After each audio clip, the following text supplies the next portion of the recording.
today. Team winners, ankle won't practice. Jair Brown, hamstring won't practice. Luke Gifford, quad won't practice. Pooney, ankle limited. Keon White, groin, hamstring limited. Ricky Purcell, knee limited. Yetur, knee limited. Trent, hamstring / vet day. Go ahead.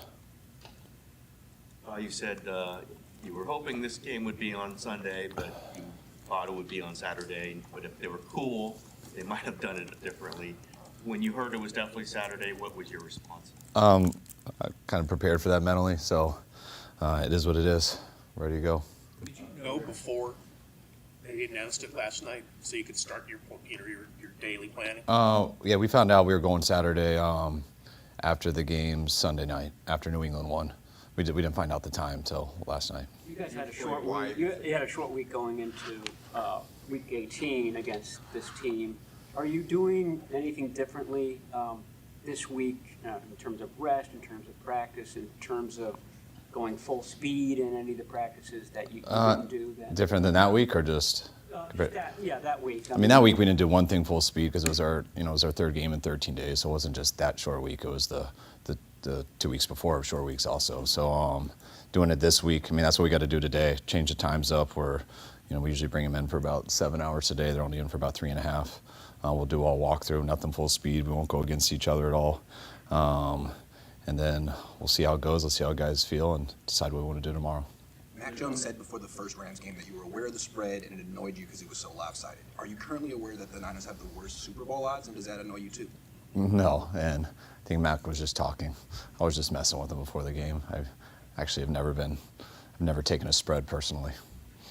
That last game against Seattle, you had some success late offensively. Can you build off that, or what were your thoughts on that last part of that game against Seattle? I mean, nothing happened differently on that one drive. It was just more of, when another team holds the ball for a while, similar to what we did in the first game, how on point you have to be. And whether that's doing better on first and second down, so you avoid as many third downs as we did.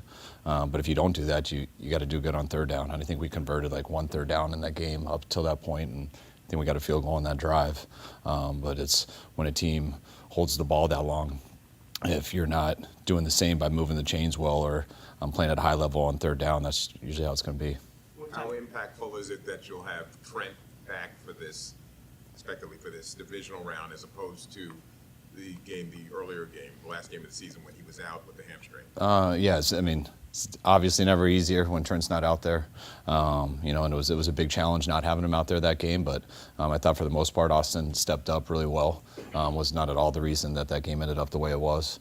But it was awesome having Trent back last week, and we're going to really embrace having him back this week.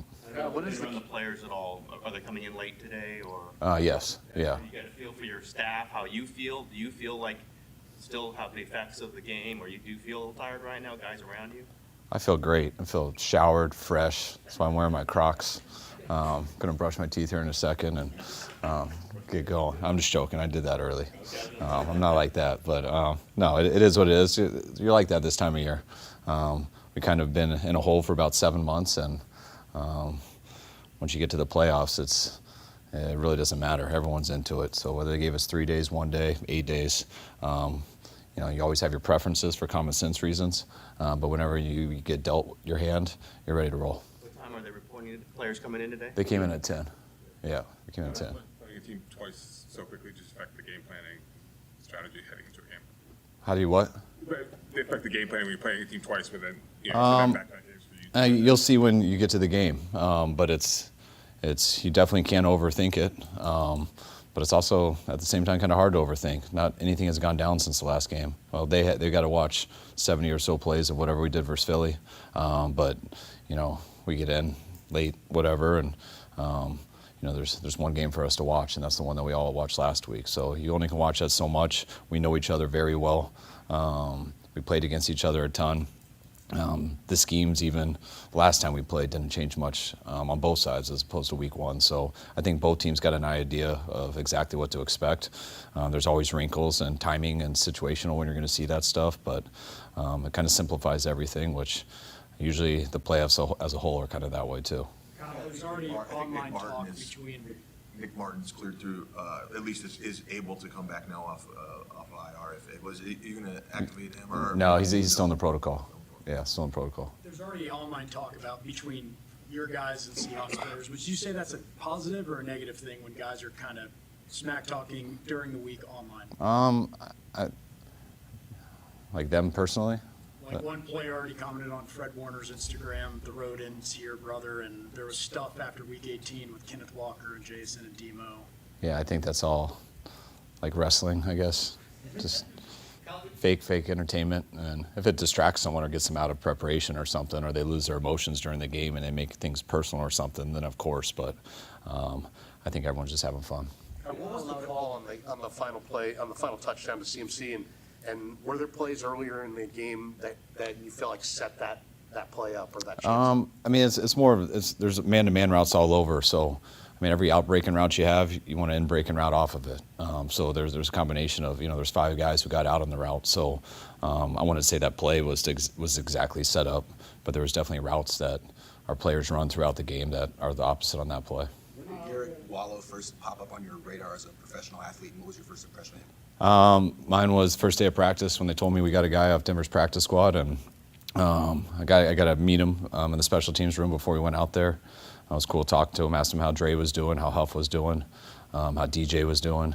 Talked a little bit about his time in Houston, and then got to go out and watch him out in practice. And right away you could tell, and I felt pretty excited of who we got. You never know when you get a guy who's on someone else's practice squad how they're going to be, and but right away you could tell he was an NFL player with a lot of upside and who knew what he was doing. We know how loud it is in Seattle. We're talking to fans who are making the trip on Saturday. How vital is the 49er fan base to show up? Oh, always. I mean, our fan base shows up better than anyone to me in the NFL, or better than anyone wherever I've ever been by far. I think it's always harder in the playoffs. For some reason, I don't know how it works, but stadiums do a better job of getting it to their home fans. But our fans roll deep, so hopefully it'll be the same as usual. Why don't you have a look at the film? Did Siegel, Wallow, and Kendricks play as well as it appeared, and have they set themselves up for being more substantial roles down the road? Yes, definitely. I mean, I think they had kind of done that regardless. Siegel showed us early in the year. We see him at practice every day. We never knew when his op would come, and right when Tig went down, he was ready, and he did play as good as it felt live. Kendricks was another story, just coming out of off the street, being at home. But all those guys played at such a high level, and that's what we need. We've had a lot of guys injured, so guys have to come in and step it up. And we'll see how our team is this week. Some of those guys are still injured, so we're not sure how the week will go. But based off how those guys did last week, it definitely gives you a lot more confidence going in the game. Is there one update about whether or not Fred will come back? What's that? Has there been an update as to whether or not Fred could? We're activated. We're opening his window, so he can do some stuff like that. But again, we're not doing much, so he'll walk through out there with us today and things like that. But hoping he can be ready for next week. I asked you about Seattle's defense last week, and kind of another on that front. What makes their D so tough? Is it the front? Is it the speed of that second level? Is it the talent on the backside of McDonald? What kind of stands out to you? All 4 of it. I think they're extremely talented at all 3 levels. I think they have a very good scheme that's very balanced, and they can hit you in any way.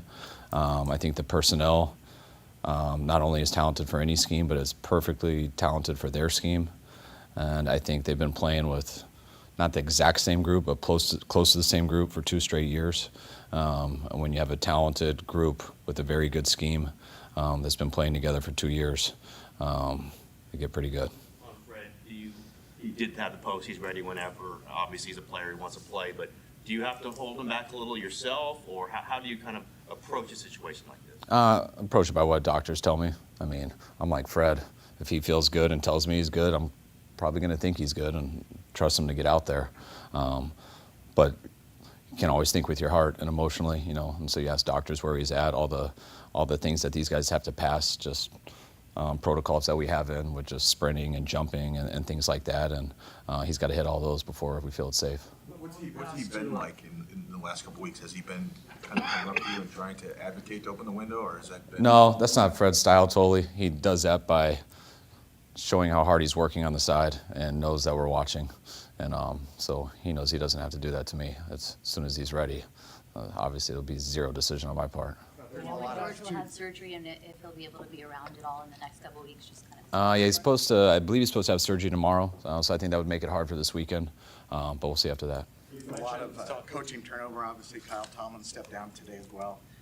Does it feel like you're the second longest tenured coach in the NFL now? And of all your 9 seasons, is this the most teaching and innovating and creating that you've had to do? No, it's shocking to think that Sean and I are probably second most tenured or something like that. Sean and Sean. So that does feel weird, but I do feel like I'm getting older, so maybe that makes sense. And I want to say this is the most creative and innovative that we've been. I think we're doing what we always do, and sometimes you have injuries, you have a good record, so you get more attention for it, but I feel like we're doing the same thing we always do. Just try our hardest and try to prepare our players.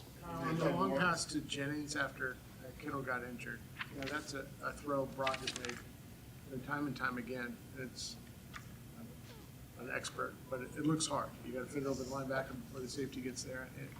You're running a lot.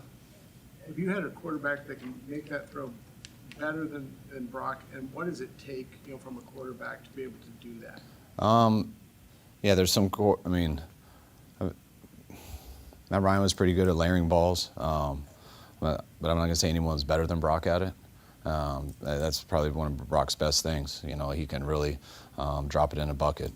Guys can be deep, and if there's a way to get over that guy and bring it down before you sail it over a receiver, he's going to do that, and he doesn't miss it very much. You mentioned after the game on Sunday that you, for years, been going against Eric Kendricks on the silent tape before you even met him. What about the silent tape spoke loudest about his style of play to you? Just when you watch a guy all week and then you play against him, and you can just tell whether it's mental or natural feel. Like, they know how to flow with the quarterback. They know how to just melt into where the ball's going.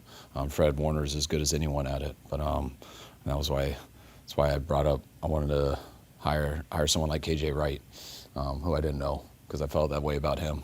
I knew D'Amico, but felt that way going against D'Amico. There's some guys who are so elite at that, like Luke Kuechly was unbelievable at that. Sean Lee was unbelievable at that. Just guys who seem like they have a natural feel for how the quarterback's rhythm is, how your offense's rhythm is, where they can predict things pre-snap, and they can always find a way to make the quarterback throw it right to them. Last one, guys. The jet sweep to Sky Moore, was it 2 plays before it won the touchdown pass? Then you said Kubiak said between quarters, like, hey. Anyway, did he suggest it because you had just run the jet sweep, or how did that unfold? Kub and I, that's how the whole game goes with me and Clay. Clay and I are together all week, so every play call, we go through. That's what we've been doing all yesterday until the players came in. So every play that we put in, we talk about how we want to do it, how you want to set it up, if you need to set it up, what coverages we like it against. Do we feel how bad of a call and how much will it set us back if we call it versus the wrong look? So that's something that we do on every single play all week. So that's why we're going to need a break from each other soon. Last up, your dad in career playoff wins. Something you thought about, talked to your dad about this week at all? No, my wife actually told me that on the plane, so it actually surprised me. I didn't believe it, so I thought it was like fake news or something. So I went back and tried to count them, and it was pretty cool. So I'll let him hear about it this weekend. All right, guys. All right. Thanks, guys.